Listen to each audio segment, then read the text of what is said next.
The Phragmites behind me was an introduced species that has taken over a lot of wetlands and outcompeted the native reeds, creating a degraded condition. Now, these were introduced by humans, and so remember that even if your actions seem small, they can have significant impacts on your community and your ecosystem. Well, what can we do? We can minimize disturbance areas like this behind me that invite in invasive species like bamboo, invasive honeysuckle, and English ivy, kudzu, myelominute, or lesser celandine, multiflora rose, Japanese stiltgrass, and wavy basket grass, which can capitalize on these disturbed areas. You can also avoid spreading invasive species by not being convinced to buy them at a nursery. Plants like Japanese barberry, burning bush, and butterfly weed are incredibly invasive and hard to keep in your backyard because they have high seed dispersal and grow incredibly rapidly. It's important to keep wildlife wild and in its natural habitat. So don't release any live bait, pets, exotic plants, or any other biotic hitchhikers that you pick up on your vacation.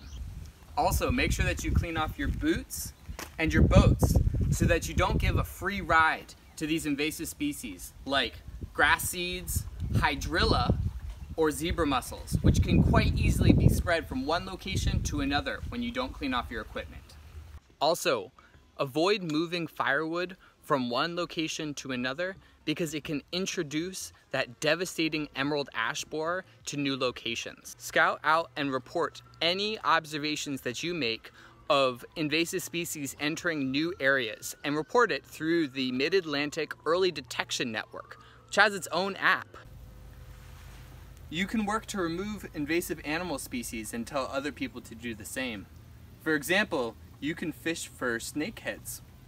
There might be a hotspot in your area. You can also do research into the best times of year to remove invasive plants and how to properly dispose of them. So I challenge you to take action and spread the word. Build your team and do your research so that you can have a positive impact on your community.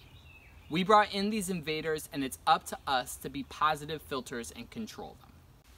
Remember that your actions can have a positive impact on your ecosystem and your community. So be the change that you want to see in the world. I'm Mr. Dillon from North Bay, and I hope that you have a great day.